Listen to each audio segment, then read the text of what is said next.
So if I had to say what my biggest problem is with the white nationalist movement as a whole, my biggest critique of the entire movement, it would be what I would call racial reductionism. Now, what does that mean? Racial reductionism, the way I'm using it in this context, basically means the idea that race is the only important thing and nothing else.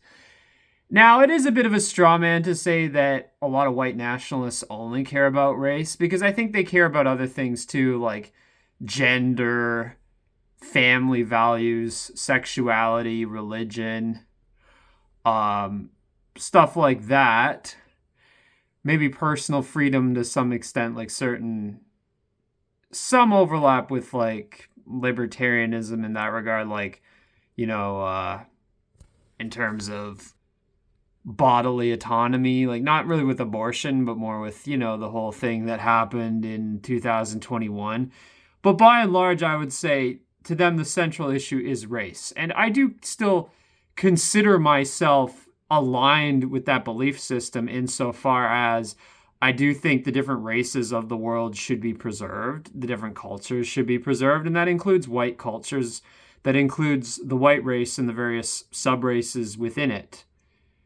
That being said, my main issue with a lot of people within the movement is the hyper focus on race to the extent of ignoring other issues.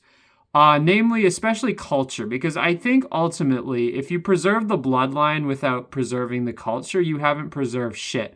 And especially if you preserve the bloodline without creating a good foundation for culture to continue thriving and emerging. And that is, I think, my big deal, my big complaint with a lot of it. Because a lot of these people, they basically advocate moving to the middle of nowhere and disassociating yourself from your entire culture. Like, don't travel places, don't live in any of our historic cities, don't be anywhere in which you'll be majorly contributing toward the creation or preservation of culture. Just go to the absolute middle of fucking nowhere where you will have no impact in that regard. And I think that's one of my main critiques. It's like, okay, I get it, the idea that like we need people for there to be a future, but like to borrow a page from the Jews, it's like you have the Orthodox Jews, but you also have the secular Jews, and both play a certain role in the propagation of their people and their culture. And it's like you can't really have one without the other. The Orthodox are kind of like the breeding farm, and the secular Jews are the ones who go out into the world and spread their culture and their interests. And I think you need a bit of both. And that's why I think these like rural whites are kind of the vanguard. They're kind of like the Orthodox Jews. They're the breeding farm. But you also need the ones who interact with the world more, and that means living in places where they can have an impact culturally, politically, socially, like major cities, not even necessarily major cities, but often major cities, but also just other places that aren't the absolute middle of fucking nowhere.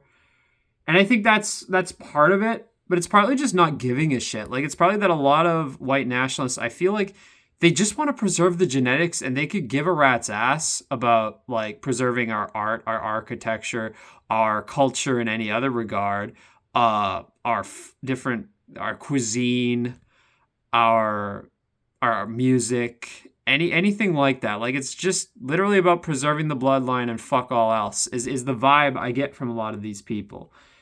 And I guess they care about things like family values insofar as it affects preserving the bloodline, because you can't have a bloodline if you don't have families.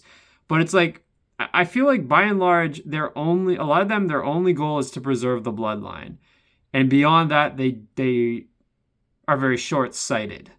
They don't see cultural preservation or the creation of new culture as being integral.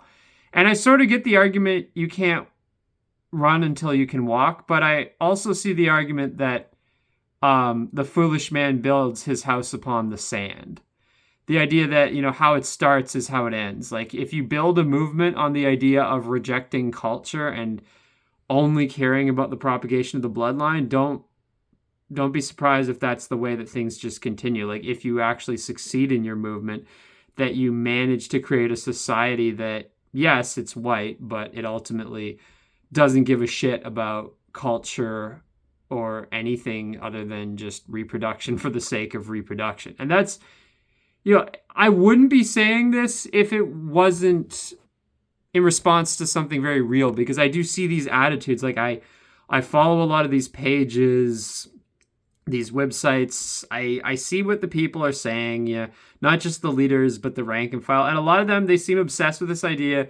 We just need to reproduce like crazy, but we need to do it in like a cult-like way where it's like we move to the middle of nowhere. We disassociate ourselves from like everything and everyone. And we just fuck like rabbits and produce a bunch of babies. It's again like, okay, that does serve a function. Like in the Jewish community with the ultra-Orthodox. But as I said, you need to have your Orthodox Jews and your secular Jews. You need to have the breeding farm, but you also need to have the people who go out there in the world and propagate the culture and the ideas. Now, as I've said, obviously, I do believe in environmentalism also. I do believe man-made climate change and resource depletion are real things too. So no, I don't think we should be aiming to outpopulate the other races. Absolutely, we should not be imitating them in that regard. But that being said, it is true that we will go extinct if our present birth rate continues on a long enough timeline. So it's like, also another thing is, it's not so much about increasing the children we're having, it's also about just who we're having children with. Because that's the thing, a lot of white people are having children with people who are not white. So it's like, if they have the same number of children at the end of the day, but they have children with somebody who is white, then in that case, they are contributing toward the preservation of the race, of the phenotype, whereas if they are having children with someone else, they're not. So that's the thing, again. And another thing, it doesn't have to be about supremacy in every way. Like, I mean, you can want to preserve something without thinking that it's better than everything and everyone else. I mean, there's a lot of great achievements that, say, East Asians have made in terms of like art, architecture, various inventions. Even the Indian subcontinent and the Islamic world. I mean, obviously, in recent centuries, they haven't been doing so well, but, you see astounding monuments throughout the Islamic world and the Indian subcontinent also. And there have been achievements they've made in terms of scientific advances. Admittedly, much of that was many centuries ago. But, I mean, it's not like they've done nothing, at least. So, I mean, Africa, not so much. Like, sub-Saharan Africa, not so much. I mean, they've made some contributions, more like, I guess, Black Americans more so to music. Both positive and negative contributions. But as a whole, I mean, like, yeah, fair enough. Like, African civilization hasn't achieved as much as other civilizations. I mean, even the Aztecs and Mayans and Incans achieved significantly more.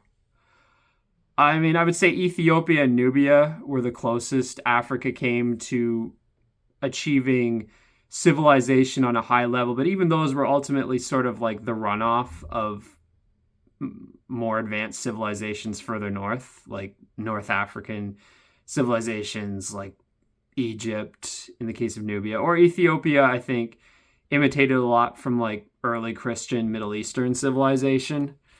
So, I mean, but give them credit for trying, right? Give them credit for at least creating a little bit of stuff. That was kind of cool. Nothing innovative per se, but not bad by sub-Saharan African standards, right? So what I mean to say is like, and then you could even say like Ethiopia and Nubia were significantly more than anything achieved by North American natives or Australian Aboriginals or Maoris or Pacific Islanders. But, I mean, by and large, what I'm trying to say is like, I mean, I don't think it helps to say that like, other races haven't achieved anything.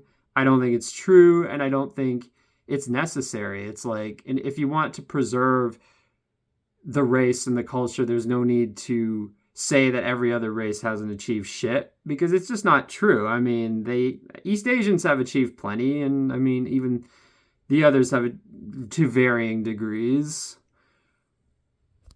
And I guess that's a problem I have with a lot of white nationalists is like sometimes it feels like they don't actually care that much about their own race and their own culture. It's more just a generalized distaste for other races. It's like I kind of understand not wanting to rub shoulders with foreigners all the time, but I also think you can't base your entire movement, your entire ideology on a negative feeling. Like there has to be a positive feeling too. And it's like I think that positive feeling has to be like some sort of admiration for one's own culture and one's own people. And it's like if you don't know anything about those things or if you just don't give a shit, then it's like what's even the point?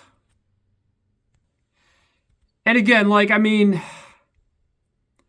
I kind of feel this is how the left is able to smear white nationalism or even just the right as a whole, especially like the more so-called far right or fringe right or whatever, as being a hate movement is I mean, some of them genuinely do base their opinions predominantly around hate or at very least dislike for other groups. And it's like, I kind of think your bedrock shouldn't be hate or dislike for other groups. It should be love for your own group and your own culture.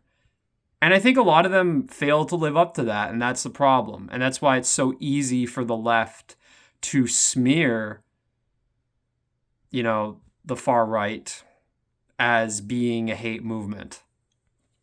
Now, that being said, I could absolutely say the same about leftists. Like a lot of them, their entire ideology is based on hating white men, hating straight, cis white males. I don't disagree with that at all. I'd say theirs, like the far left, is as a whole more hateful than the far right if I had to compare them.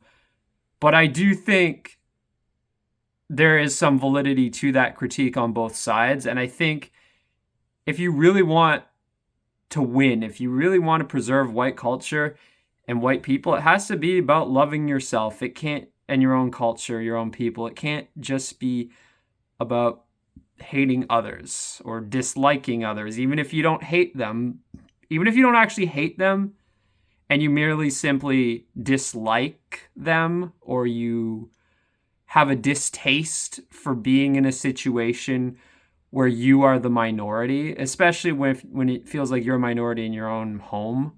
I get that, but it can't be your entire reason. It can't be the dislike, the distaste for the foreign, at least the foreign in your home. It can't be the entire reason. It has to be, you have to love something about your own people, your own home, your own culture. All these things, not just the bloodline, not just the physicality of it. Absolutely. You can love white skin, blonde hair, red hair, brown hair, blue eyes, green eyes, hazel eyes, gray eyes, whatever. You can love these things, but that can't be the be all end all of it. It has to be the culture also. There has to be some element of the culture. I'm not saying everybody has to be obsessed with like architecture like I am, but just something. Something more than just disliking foreigners and something wanting to preserve something more than just the bloodline itself. Like that's kind of what I feel it has to be. And I feel like it's lost sight of that.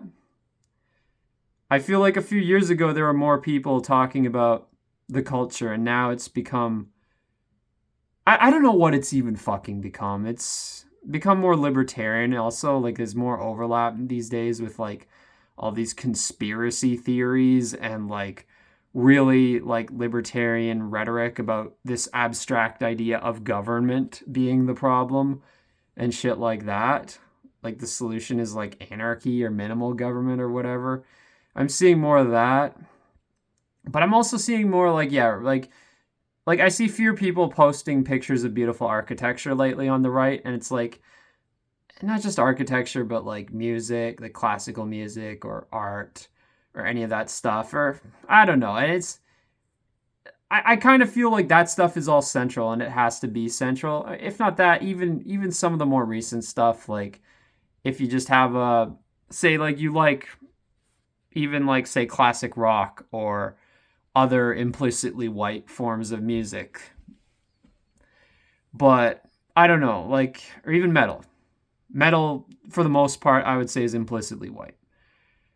But regardless, it's like I feel like it has to be about more than just the bloodline itself, and it has to, especially has to be more than just disliking the other. You can't just dislike the other, you have to love yourself. That's the main thing.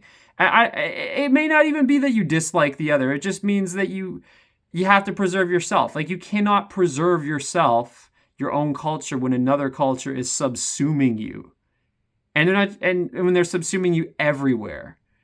That's the main thing. You don't even have to dislike non-Western or non-white cultures. Like there's actually elements of their cultures I appreciate. Um, it's just that I want to preserve my culture too, and I don't see why that's such a bad thing. So yeah, that's my thoughts on that.